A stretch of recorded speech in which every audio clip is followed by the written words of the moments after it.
Gear up. Good boy. Good boy. So I actually want him to put his head up so I can clip this. Good boy. Sit. Good. Sit is actually best for this if I can get it. The idea is, enough. Gear up is for him to put his head in my hand and then me be able to put his gear on. And I'm giving him scratchies. That's what makes him intolerable for me. Good boy. Now I'm just gonna adjust his gear because I've already got it on, but I need to adjust it. There we go. There we go.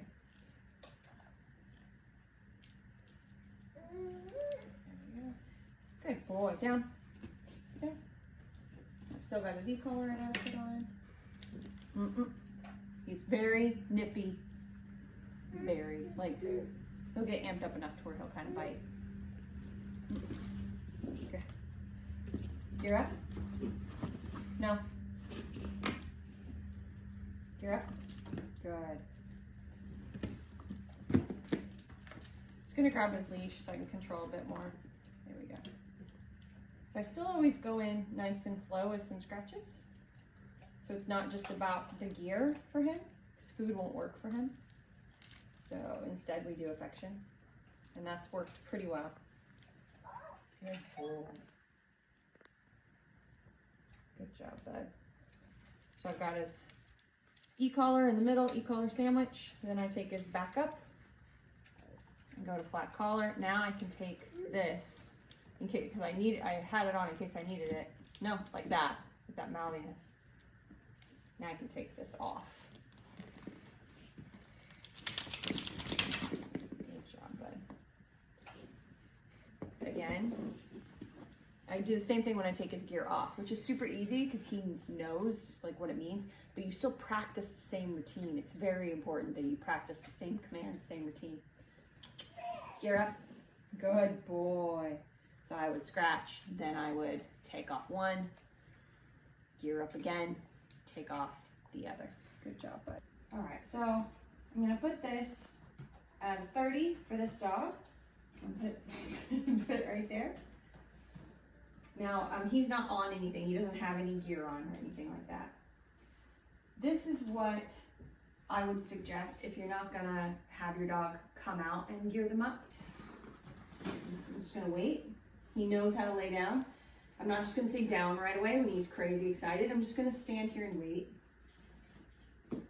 And when I go to do the latch, he's gonna pop up.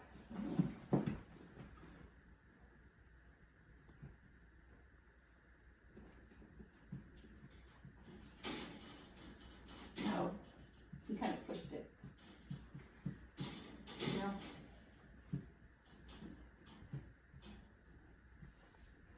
Just gonna pause. The longer you pause and wait now and be patient, the better. I've got my clip in this hand.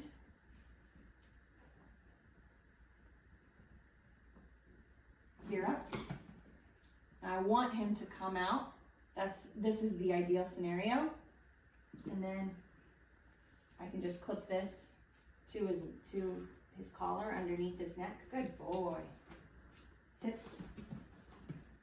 I can say DOWN. If he's not listening, I'll just step on the leash. Just very calm, very slow.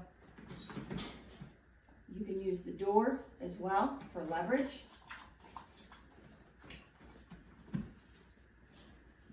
Take this out.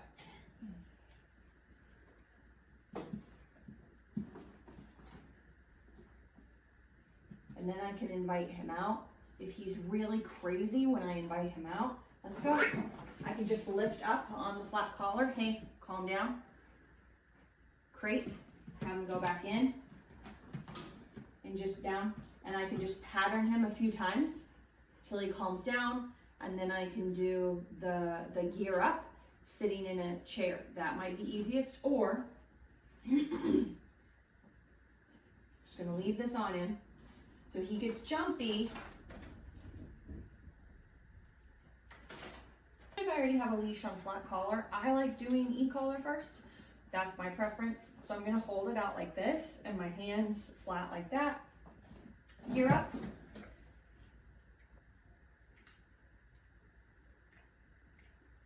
I'm slowly giving him scratchies towards the spot where I'm gonna gear him up. So I started here, so I'm not too intrusive, and slowly moved up his neck. I am having to pull him up a bit. He likes to anchor his head down. I have to kind of pull fur out of the way. Good.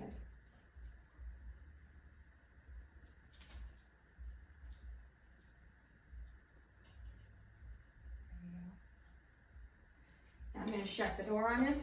Down. And now I can tap the button if I need to. Now the prong is the harder thing. Whenever you use prong collars and gentle leaders, for gentle leaders are the ones that go around the nose, both of those tools, sometimes slip leashes too, because it goes over the head, but they can get very uppity about it because they know it's the leash that you're going to walk them on. Some dogs would rather just be free and go nuts, and they know that they can't. So see that chewing? So I'm gonna do the same thing here.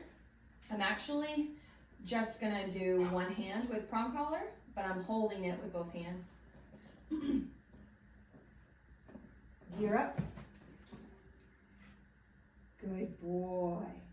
So I'm not even gonna gear him up this time because I wanna show you something. Good, down. I'm just gonna move in, down.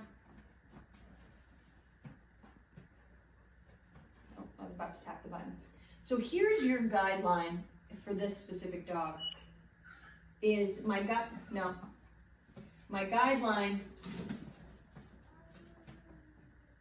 I tapped.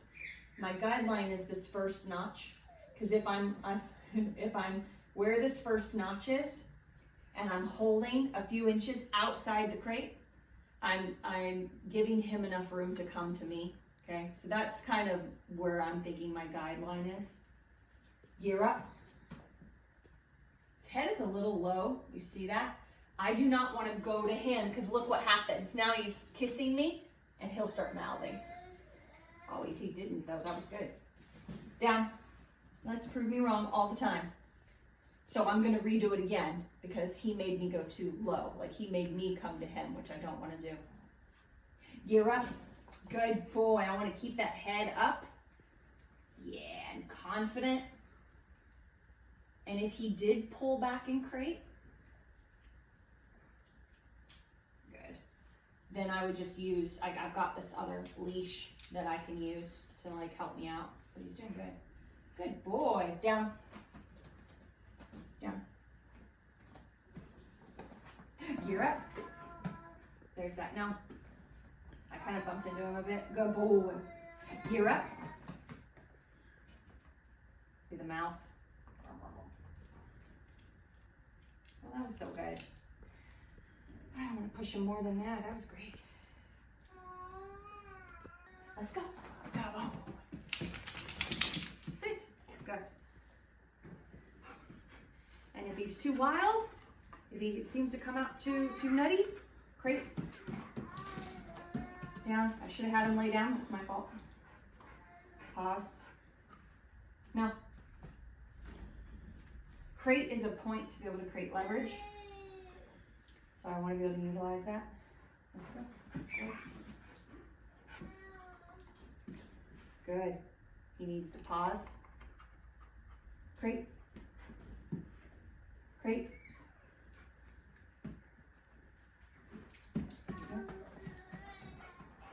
Good.